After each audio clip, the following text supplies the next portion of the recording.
This is how you do a kickflip on a fingerboard.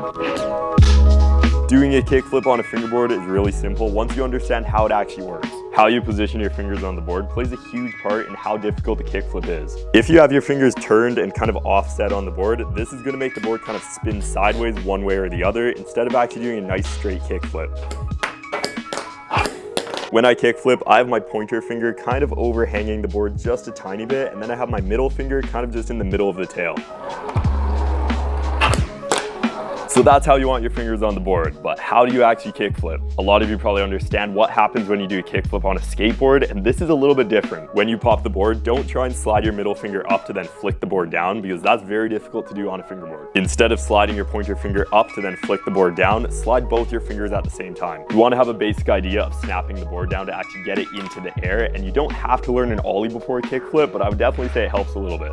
If you're finding it hard to even pop the board off the ground, I would recommend trying to kickflip off some sort of ledge, and this is just going to give you a lot more time.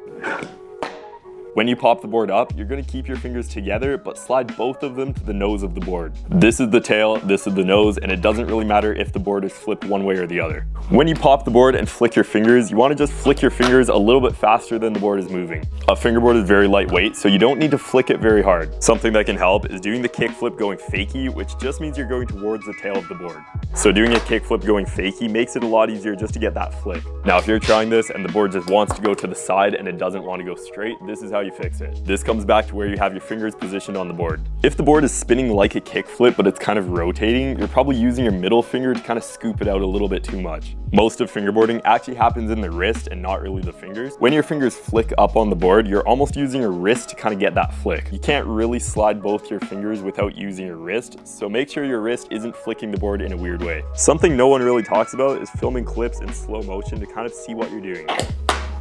Fingerboarding happens very fast, so filming it in slow motion really helps you understand what you're doing wrong if you can't really figure it out. So if the board is doing something you don't really want it to do, try and just record it and figure out what exactly you're doing wrong and then fix it from there.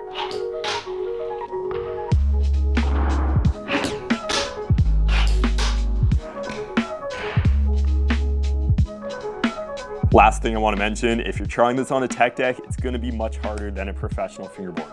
It is possible, but it will be more difficult. And that goes for pretty much any cheap fingerboard setup as well. Like anything, the more you practice this, the easier it's going to be. I'm not able to cast some sort of magic spell that can just make you do a kickflip. Even after this video, if you're still struggling to do a kickflip, just analyze what you're doing wrong and try and fix it from there. You can pretty easily just fix what you're doing wrong and make the board do what you want it to do. Hopefully you found this helpful, and I'll see you in my next video.